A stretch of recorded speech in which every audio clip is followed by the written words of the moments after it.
Hi hello guys welcome to my channel. ఈరోజు వీడియోలో ప్రెగ్నెన్సీలో స్వీట్స్ చాక్లెట్స్ తినొచ్చా అనే టాపిక్ మీద డీటెయిల్గా డిస్కస్ చేసుకుందాం. సో ఈ డౌట్ మోస్ట్లీ అందరికీ వస్తుంది.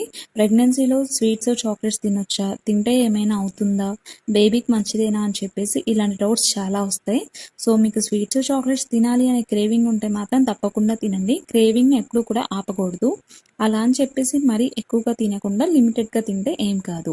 అండ్ చాక్లెట్స్ విషయానికి వస్తే డార్క్ చాక్లెట్స్ తినండి. డార్క్ చాక్లెట్స్ ఎందుకు అంటున్నానంటే అందులో లో షుగర్ లెవెల్స్ ఉంటాయి, అందుకే అవి తినండి. అది కూడా మోడరేటెడ్గా తినాలి. అండ్ స్వీట్స్ విషయానికి వస్తే షుగర్ మిక్స్ చేసిన స్వీట్స్ తినకండి, బెల్లంతో చేసిన స్వీట్స్ తినండి. అది చాలా హెల్త్కి మంచిది. సో మీరు ఏది తీసుకున్నా కానీ, అంటే స్వీట్స్ అయినా చాక్లెట్స్ అయినా ఏది తీసుకున్నా కానీ మోడరేషన్గా తింటే ఏం కాదనమాట. సో ఐ హోప్ మీ అందరికీ ఈ వీడియో అర్థమైంది అనుకుంటున్నాను. మీకు ఈ వీడియో అర్థమైతే do like, share and subscribe to my channel. And మీకు ఏమైనా డౌట్స్ ఉంటే కామెంట్ చేయండి. హెల్త్ రిలేటెడ్గా ఏం డౌట్స్ ఉన్నా కానీ క్లారిటీ ఇస్తాను. Thanks for watching.